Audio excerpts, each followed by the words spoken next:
দিল্লিতে একজন বোরকা পরিহিত মুসলিম মেয়েকে একটা 11 থেকে 12 বছরের নাবালিকা হিন্দু মেয়ে হোলির দিন রং ছিটানোর অপরাধে তার পরিবারের একজন ছেলে নাম তরুণকে কিছু মৌলবাদী মুসলিম গণপিটুনি দিয়ে নৃশংসভাবে হত্যা করে, যার জন্য সমস্ত সনাতনী সমগ্র মুসলিম জাতিকে জঙ্গি হত্যাকারী উপাধি দিয়ে সোশ্যাল মিডিয়ায় প্রতিবাদের ঝড় তুলছে। কিন্তু বিপরীত দিকে আরেকটা ঘটনা ঘটেছে। নাগপুরে একটা 4 বছরের বাচ্চা রঙের পিচকারি দিয়ে একজন হিন্দু ঠাকুমাকে রং লাগায়, যার ফলে ওই ঠাকুমার হাতে থাকা এক বালতি উত্তপ্ত গরম জল সেই বাচ্চাটার উপর ঢেলে দেয়, যার ফলে সেই বাচ্চাটা প্রচন্ড আত্মনাদ করতে থাকে, এমনকি তার অগ্রভাগ পুড়েও যায়। অথচ সেটা নিয়ে কোনো প্রতিবাদ নেই। লখনৌর 13 বছরের নিষ্পাপ শিশু উনাইস খান, যার কপালে গুলি করে হত্যা করেছেন একজন হিন্দু যুবক, অথচ সেটা নিয়ে কোনো প্রতিবাদ নেই, কারণ দোষী একজন সনাতনী। আমি আমার একাধিক ভিডিওতে বলেছি, আজ আমরা এমন সনাতনী হয়ে উঠেছি যেখানে একই ভুল মুসলিম করলে জঙ্গি হত্যাকারী, আর হিন্দু করলে সেই ভুলকে সাপোর্ট করলে সনাতনী। এখানে প্রশ্ন হচ্ছে, কোন ধর্ম কি এরকম নৃশংসতার শিক্ষা দেয়? প্রতিনিয়ত শুনি ইসলাম শান্তির ধর্ম। যদি সত্যি ইসলাম শান্তির ধর্ম হয়, তবে এই ধরনের বর্বরতার বিরুদ্ধে তরুণের মৃত্যুর প্রতিবাদ এট ফার্স্ট মুসলিম সমাজ থেকে আসা উচিত ছিল, কারণ কোন নিরীহ মানুষকে পিটিয়ে হত্যা করা কোনোদিন শান্তির পরিচয় হতে পারে না। হোলি হিন্দুদের একটা বড় উৎসব, এই দিন রং খেলা হয় সবাই জানে, সেখানে ভুলবশত কারো গায়ে রং লেগেই যেতে পারে। আর আপনার ইমান কি এতই ঠুনকো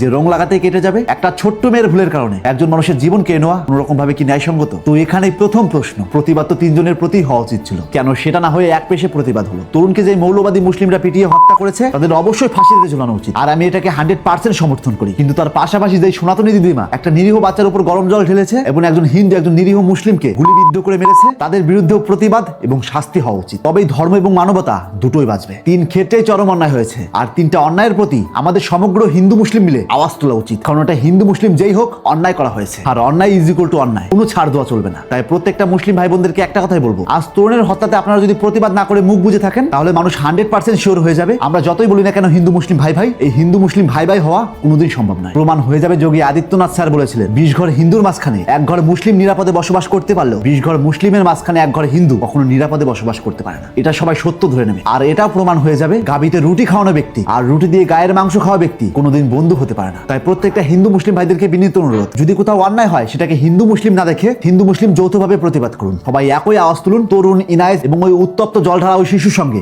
অন্যায় করা হয়েছে, এই দোষীদের বিরুদ্ধে আইনি ব্যবস্থা নেওয়া হোক। আর যদি কোনো মুসলিম প্রতিবাদ না করেন, তাহলে প্রমাণ হয়ে যাবে ইন্ডিয়া আর ইরানের যুদ্ধ বাদলে আপনারা সমগ্র মুসলিম ইরানের পক্ষ নিয়ে ইন্ডিয়ার বিরুদ্ধে যুদ্ধ করবেন। আর যদি সমগ্র সনাতনী এই 3টা অন্যায়ের প্রতিবাদ না করেন, তাহলে সমগ্র মানুষ বুঝে যাবে আসলে আপনারা অন্যায়ের প্রতিবাদ করছেন না, আপনারা দেখছেন হিন্দু মুসলিম। আর একটা কথা সবসময় মনে রাখবেন, ধর্ম সেখানে থাকে যেখানে মানবতা থাকে। আর যদি কোনো ধর্ম হত্যা শিখায় বা হত্যাকারীকে সাপোর্ট নেওয়া শিখায়, তাহলে আমার ভাষায় সেটা কোনো ধর্মই নয়, বরং সন্ত্রাসী তৈরি করার আতুর ঘর। সে হোক সনাতন ধর্ম কিংবা মুসলিম ধর্ম, সে আপনি হিন্দু হন বা মুসলিম হন, আপনার ধর্ম তখনই টিকে থাকবে যেদিন আপনার প্রতিবাদে ন্যায় এবং মানবতা থাকবে। আমি না কোনো হিন্দুর দালাল, না কোনো মুসলিমের দালাল, কিংবা না কোনো পার্টির দালাল, আমি একজনই দালাল, সেটা হলো মানবতার দালাল। আর যেখানে মানবতার ঘাটতি থাকবে আমি সেখানে আঙুল তুলবই, কারণ সমস্ত ধর্মের মানুষ তখনই ঐক্যবদ্ধ হবে যখন প্রত্যেকটা মানুষের অন্তরে ধর্ম নয় মানবতা থাকবে, কারণ ধর্ম করে লড়াই করে কোনোদিন এক হওয়া যায় না। তাই আজ থেকে চোখ খুলুন, আর এরকম ইন্টারেস্টিং ভিডিও প্রতিনিয়ত পাওয়ার জন্য তাপস এক্সপ্লোরার পেজটিতে ফলো দিন।